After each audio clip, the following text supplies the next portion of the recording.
Hello and welcome to my channel. My name is Nicoletta and I am a weird sister. If you need one, I'm here for you. If you already have one and you're looking for another, I'm here for you too. Today's topic we're going to talk about in May Mental Health Awareness Month is the Phoenix Theory that I have. So the Phoenix Theory is something that I have developed over the past going on 21 years that I have lived out in Arizona. And I moved out to Arizona when I was 13.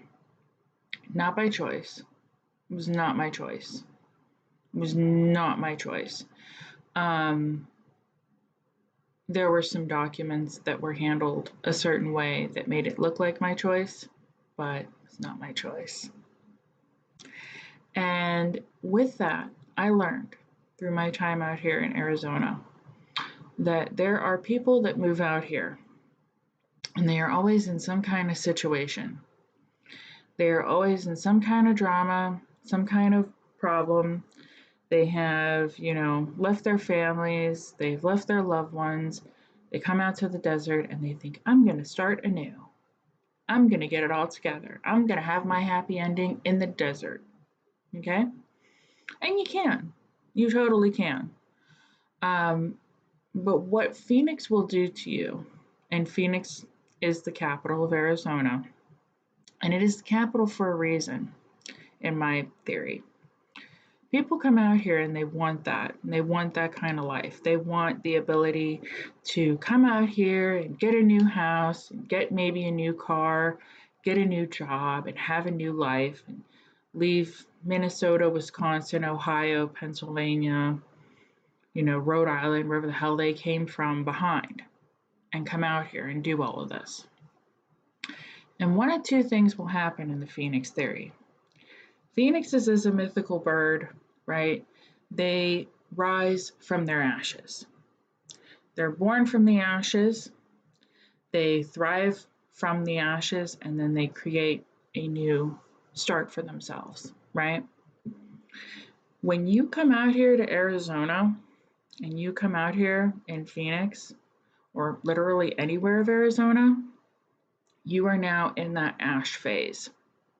You are now in that phase where you are trying to start anew. Okay? You are trying to come up from the ashes and be this beautiful mythical bird and fly around and thrive in the heat and do all this stuff like the rest of us out here. Okay? One of two things will happen. You will never rise from those ashes. You will rise from those ashes. And then you will start to get the respect and camaraderie of other Arizonans, right? That's what I've seen over my going on 21 years out here in Arizona, having gone through middle school, high school, college, and my adult life, right? People either rise from those ashes or they don't, And then they go back home to the East Coast or wherever the hell they came from. And then we're left with another empty home out here and another empty story and some great yard sales. But apart from that, one of those two things will happen. You're either going to rise from it or you're going to let it crush you. Your pick. Rise, let it crush you, stay in the ashes, and just realize, oh, it was a desert pipe dream. One of two things. And you can apply that to literally any part of life because that's literally how life works.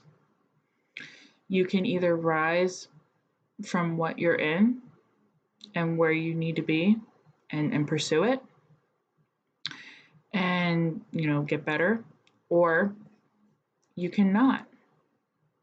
You cannot, and you can just stay there in the fire pit with the rest of the burned up people in the ashes. And those people that live in the ashes, that live in that charcoal pit, as part of my theory, they're the ones that misery loves its company. Okay? Misery loves its company. So those ash people, while you're trying to come out from those ashes and be, beautiful phoenix, they're going to say shit to you like, you're never going to get a good home out in Arizona. You're never going to be able to get a good job in Arizona. You're never going to be able to thrive in Arizona. Oh, it's too hot. If I hear about the heat again in this state, it's a goddamn desert. I don't know what you want. They'll say all this other little shit to you as you're trying to thrive, as you're trying to evolve, as you're trying to grow. And even with starting a business, people do the same damn thing. Oh, LLC is this. You can't do that. It costs too much money. How are you going to do this? How are you going to do that? How are you going to do the other thing? Every entrepreneur that I've ever worked around with or talked to never asks another entrepreneur how they're going to do something. Never heard it fly out of their face. What I have heard fly out of their face is, oh, you're doing that? Oh, I hope that works out for you. That's really great. Here's what I'm doing. Here's what I'm doing. Here's what I'm making happen in my thing, in my venture. They never sit there and go, well, you can't do this. You can't do that. You can't do the other thing. How are you going to do this? How are you going to do that? You're not good enough. You're not smart enough. You really think you can do that? Why don't you just get a basic job and do something like that? That's ash people talk. Okay? Are you an ash person? Are you an ash person? I'm asking you. I'm not going to tell you I don't think you are. I'm going to ask you if you're an ash person. Are you going to live in that ash? Are you going to let all those mediocre ass people who, again, and it's a saying in this office, we do not take constructive criticism from people who haven't constructed shit with their lives. If you got all this negative ass talk around you, what are they bringing to the table? I respectfully tell those people I cannot pay my bills with their opinion. That's what we say. Can't pay my bills with your opinion. I only got solutions, not problems. And every day that I'm faced with a problem in anything I'm doing across my 4 businesses, I find a solution. I don't let ash talk bother me in my head or from other people. Those people in that pit, they want to keep you in that pit. You know why? Because the more people in that pit, the more they feel comforted. Misery loves its company, right? That's the thing with that. You can't let those people feed how you feel. It's the dumbest thing I've ever heard in my fucking life. Dumbest fucking thing. To let you and your worth be determined by somebody that is ashy as hell. Right? Dumbest thing ever. They don't know your plan. They don't know your vision. They don't know what you got going on. And when you rise from that, when you excel from that, whatever that looks like, it doesn't even have to be grand. It doesn't have to be some Hollywood movie moment for you. It could just simply be you finally have the business you want and it's thriving. You finally have your website up and it's doing well. You might have made a move across country and you've met some people, you've learned the culture, you've, integrated yourself in a different world all on your own. That's successful, right? Whatever success looks like for you is success, not what they want, not what ash people are telling you. What do you want? What do you need?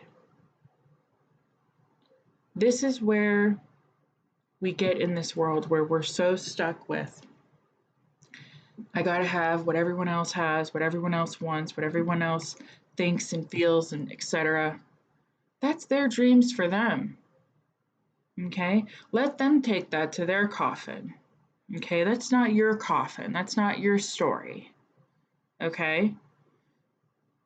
You do what you need to do for you, however you need to do it, however you see fit,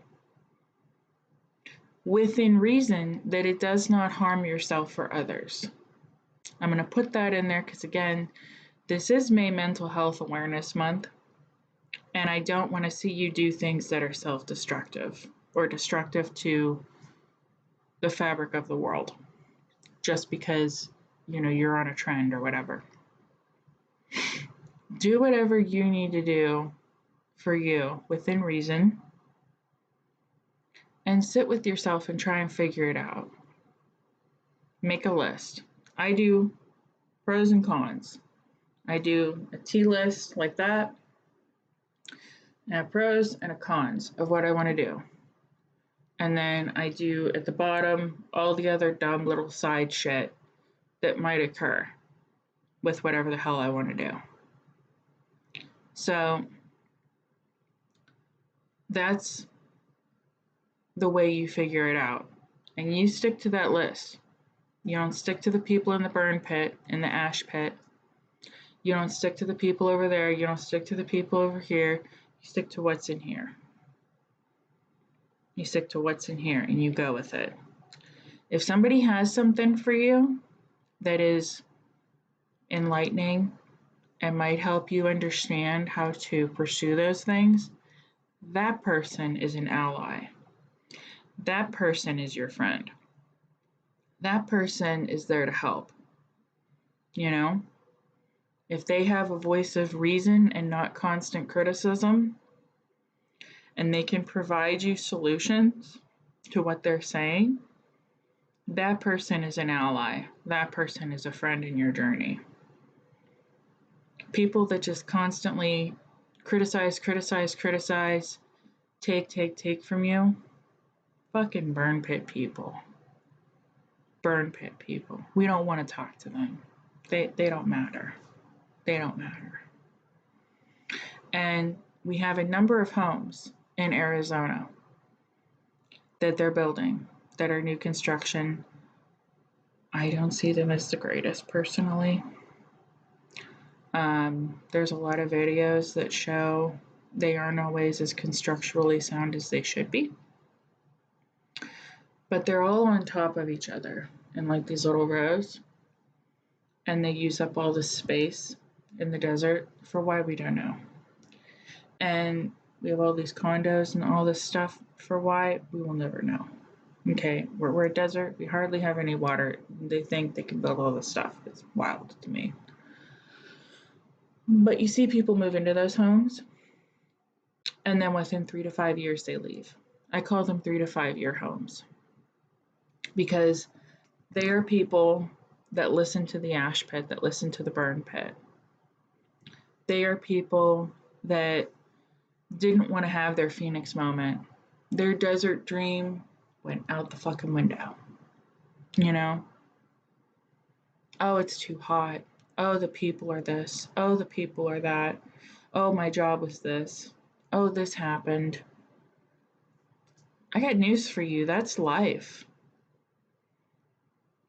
That's how life functions. It's not always ever in your favor, okay? It is the Hunger Games. And sometimes the odds are in your favor, and sometimes they're not. And there's a phase of at least 5 years out here in Arizona that I've seen where you have to really get integrated, really start to learn the people, the culture, the way things function around here, the job market, all that stuff. If you've been here for 5 years, you've made it through the worst of it. You've dealt with 5 summers maybe, or 4, depending when you moved. And, you might be more willing to stick around. And you take that theory and you take that perspective with life in general. If you're pursuing it and it's giving you more gains than people realize, you're doing right, right? They don't need to see your wins all the time. They don't need to see your success all the time. That's for you. That's for you. That's for no one else. Your success is for you. That is what Arizona has taught me in my Phoenix theory. It's not about anyone else. The desert doesn't care what you do, okay? The desert will function just fine on its own. And the desert is not meant to have itself built around you. You build yourself around it, right? And that's how you have to adjust to life and how you have to adjust to outcomes and things you maybe didn't foresee in your venture. You maybe didn't see in your life. And it doesn't even have to be, again, moving to the desert. It could be as simple as, trying to start something or trying to pursue something or trying to figure something out and see if you're good at it.